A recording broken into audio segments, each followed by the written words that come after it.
We've asked some people to share their story of last weekend. What I love about Community Serve Day is that everyone has a story to tell. No one's story is better than anyone else's. Everyone says something about the work that was done. Whether we were here on campus or we were rescue mission or north, south, wherever we were, everyone has a story, and we wanted to celebrate a little bit.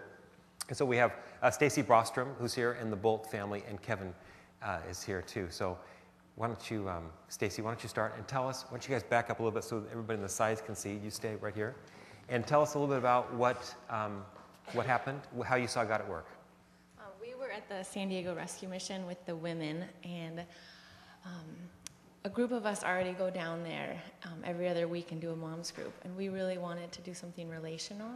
And I think the main way that I saw God at work was we had this vision of how we were going to be relational and meaningful with the women, and it ended up being so much more incredible. We had a full-on studio, like a magazine photo shoot for the women, doing family portraits. We had 3 professional photographers for the women. Something that we take for granted is pictures of our own children. And with a woman with a 25-day-old baby just crying, giving me a hug, saying how meaningful it was to be able to have that. And seeing God at work, it was chaotic in the moment, but we had schools from other counties donating learning supplies for the kids, and we thought we would just kind of do a nice relational activity, and it was far more amazing, and the women were so blessed, and I think that's how we saw God at work and just building those relationships. What was the biggest surprise for you personally in your own heart? Well, I get excited really easily about these kind of things, and so I was, really excited, and I know the ladies, and I went upstairs to the floor where the women lived to tell them they were welcome down, because we also did a homemade brunch for them. And so I went up there to invite them down to the brunch and to start getting their pictures taken. And the whole floor of all of the women, they were ready, just sitting there totally anxiously waiting, like nervous. It was like prom night or something. They were so excited. Wow. And I kind of thought, I get excited, they'll be nice. But they were dressed in their best clothes with their makeup and their hair done. And they were so excited and so nervous. And it's like they had been planning for days for us to come, and it was just so neat. And then it's continuing to grow. Now we have people from our small group and people from MOPS are donating frames that they had sitting around their home. So next week we're going to go back to the women and we're going to give them the pictures framed. Wow. So it's just grown and grown, and the women are just, but I think it blew me away how excited they were that we were coming. So a little bit of joy inside of you. I think it's wonderful, as I've heard your story, hear about how God has used your shape, your experience as a social worker, right? Your heart for homeless women, bring all together into a very unique service opportunity that would not have been the same had you not given leadership, and it wouldn't have been the same if the people who were invited to participate didn't show up. So I just think it's an awesome thing. It was incredible who came. I just was so amazed. We had someone doing a full-on jewelry making class. And it was just incredible. The people that came on our team were so gifted in a specific way. It was just incredible. Well, thanks, Stacy. Awesome. Good job.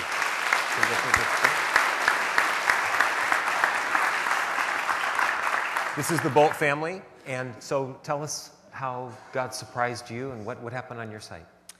There were 2 ways that God surprised me or us. One of them was actually on the way. We cleaned up the beach in South Carlsbad, and my sister-in-law and her nephew from Baltimore came out. And actually, they're up there in the picture as well. And as we're driving, her 5-year-old son was going, "Mom, why do we have to do this?" And she's trying to explain it to him, and I'm trying to explain it to him. And after a few minutes, our 5-year-old Aaron leaves over, and he goes, "Braden, this is how it works. God created the earth. He created us to take care of it. So this morning, we're just going to go take care of it for a little while." Awesome.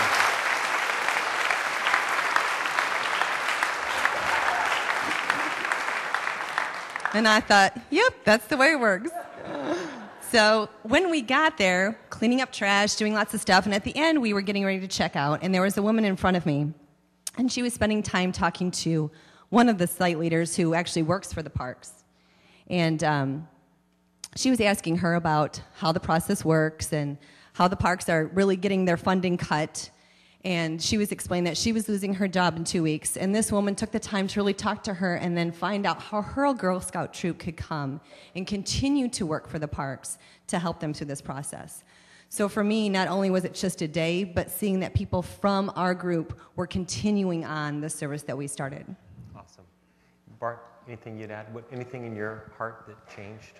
Seeing your whole family? I mean, this is kind of cool to see your whole family in green shirts, serving together. There's a lot of things that you do as a family together, but what's different about this? Well, I think for us, I guess, actually they went off in one direction, and I don't know why, but Aaron and I kind of went off in our own direction. And we ended up in a spot where we weren't supposed to go into people's campsites, but we ended up going around closer to the 101 and cleaning up in an area where it was deep brush, and we ended up speaking to a man whose family was all sleeping still in their camper. And he just talked to us about what we were doing, and we told him, and he just really appreciated what we were doing because he and his family had just that evening talked about all the trash that had been thrown over the fence. That was very difficult to get to. And I also got a chance to learn that my son, whenever told he can't do something, he's going to do it, and he's going to show his daddy that he can. So if nothing else, I got a life lesson in what it's going to be like to... Great. Well, thanks, Bolt family. Good job, you guys. Thank you so much.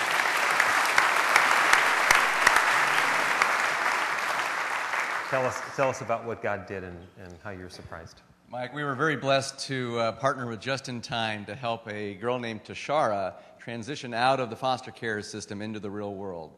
She just graduated from high school and thrust into the real world, got into an apartment, and only basically had the clothes on her back. So we were embarked on God's mission to basically furnish her apartment and make it a home.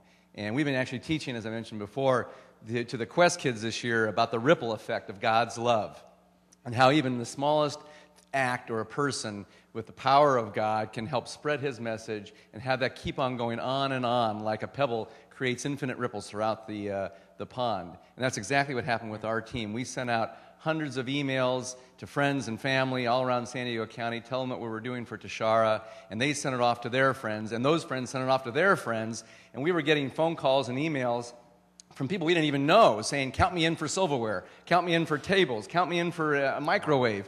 In fact, we even had one family that actually donated their kitchen table and chairs and decided to go without for a while to give it to Tashara. Now that is really true sacrifice. But we got there, and Paris was very instrumental in our efforts, and we didn't think it was all going to fit because we had 6 truckloads of furniture and furnishings, and we said, "Oh my God, the pictures always look larger than what the actual apartment really is." And so we got there, and by the grace of God, we rearranged everything, and it all basically fit. And Paris was great doing some KP duty and dishes. I mean, 14-year-old doing dishes, man. Yeah. He can come to my house any day, you know. Paris, how about a highlight for you? What did it do for you personally? What did you Well, I was just shocked. Like, I thought we would have a few things in the garage and that we'd take them over and set them up, but there was a whole garage full of stuff.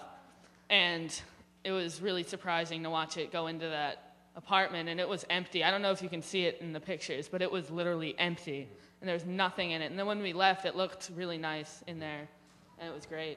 And how old are you? I am 15. So sorry. Even more so doing dishes at 15. So could you imagine in 3 or 4 years being on your own with just the clothes in your back? Oh no, I can't imagine it. So one thing maybe you felt was a sense of gratitude for what you have. Like, wow, am I blessed? Oh yeah, it was shocking. Yeah. What was also really, really touching is that Tashara knows the Lord, and I wish I could impart to you the gratitude that this lady felt for us. I mean, as I was emailing her and talking to her during the weeks about all the things we were finding, she was emailing me back, OMG, OMG, OMG, I can't believe your guy's doing this for you. And then when we got there, Mike, the hugs that she gave us were just so endearing. And then one thing she said, which was very touching, was that I don't regret anything that's ever happened to me in my life. I don't regret what my dad did, what my mom did, or what the foster care system did for me, because God, through each step of the way, was preparing me for the next step and making me stronger and stronger in my path in His way. Wow. Awesome. So praise God. Thanks, you guys. Thanks for sharing. The main thing was we Step out right there. worked over at Earl Warren to put steps in for the teachers, and it was just an amazing experience to do. I felt like God really worked through me as a site leader and really helped me tell my team what to do, and I think that we had a really good heart, and that you would have to see the beginning of what it looked like in the end to understand of how much work we put in. And the stairs you're talking about are that lead up to the dirt parking lot that we often use for different events on Sunday morning. And so you dug steps out of the hillside from down below up to that parking lot so that the teachers who park there actually don't have to walk up the hill or through the dirt, but can walk upstairs, right? So that's awesome. So what are some other reflections for you about what you thought God was doing in you as you were leading? What was a surprise of leadership for you? The main thing was just that at first I didn't feel like I could do it. Like I wasn't up to it at all, but I felt like as I went through, my mom and my dad helped me, and it kind of came together. And It worked. Yeah. And how many people were on your team? 11 or 12 people. And older than you or younger than you? Everybody was older than me. Yeah. So sometimes we're called to lead people who are older than us, and that's scary, right? And yet you know that God called you to that. And what a great leadership lesson that you had, that it doesn't matter how old you are, but God calls us, and we can make a difference. Good job, Glenn. Way to go. I don't know this is the Hutton family. Did you bring your neighbors with you, or this your whole family? This is just us. Oh, gosh. Well, we actually divided right here. The little boys and I did Pennies for Peace program up at Skyline School. And if you're not familiar with that, a lot of the women, I bet, have read 3 Cups of Tea, the man who is building schools in Pakistan for children. Well, his daughter is school age, and she wanted to empower children, so she started this program called Pennies for Peace, and that's what we participated in. And I guess for me, Drew and I teach 1st through 3rd grade, or 1st and 2nd grade Sunday school here at 845, and so we have the little kids with us all the time, and you see them bouncing off the wall sometimes, but it was really, I was really blown away by how much they took to heart. They really took the time to learn about the children of Corfei in Pakistan and what their day-to-day life was like, and they learned the differences, but also how they were very similar in a lot of ways to the children there. And I was really moved by seeing how, touched they were, and how little children really, they get it, and they're becoming little warriors for Jesus at such a young age. I was really moved. Introduce your boys. Oh, what's your name? Scott. It's 1st grade. My name's Ben. Great. And I'm in 5th grade. Great. I'm Drew. I'm a senior at Torrey Pines. I'm Grant. I'm a sophomore at Torrey Pines. Drew, what grade are you in? It's some senior school. I'm dad, and I just try to keep up with these guys. Good. So what did you guys work on together? We were helping a program called Just in Time, and it's a program that transitions foster children into their first, basically on their own living. It was an 18-year-old woman named Ebony who was just moving into her first apartment. And we moved furniture in there. It was amazing. I think every piece of furniture had its own different story, but we had moved a sofa, love seat, coffee table, kitchen table with chairs. What else? A TV type unit with bookshelves, and what struck me about the whole thing was it didn't feel like a handout. It felt like we were empowering this young woman to do great things. She's just starting junior college education, so it felt like we were helping her succeed. And guys, how about you? How old are you? I'm 15. And 17. so could you guys imagine in 3 or next year, 3 years or next year, being all by yourself in an apartment with no family or no friends? I don't mean like going off to college. I mean like alone, right? Well, yeah, it's probably different because with her, she didn't really have any family, so we tried to be there for her for that one day, but I'll have family when I go, Yeah. Whatever thoughts did you have? It was just a moving experience, and I just felt God's presence when we were all working and helping out. Mm-hmm. Yeah, pretty amazing. One of the things that I learned was just that there are opportunities like this to serve, where there are foster kids, which is an epidemic in our society, where kids get released from foster care and then have nothing. And there are ways to fill in the gap and make a difference in ways that the rest of us take for granted for our own children or grandchildren. And amazing when you ask people to donate furniture, somehow people have couches and dining room sets to give away. And what were those pieces of furniture doing before they were asked? So amazing to have the opportunity to serve that way and to learn about people across the world and people just across the street, and to help our teachers and to love our schools and support our teachers in ways that maybe they don't always feel the recognition or the appreciation, and yet we're neighbors. So let's give them all a hand. Thank you guys for serving and sharing your story. Thank you guys. Thank you. Thanks. Good job.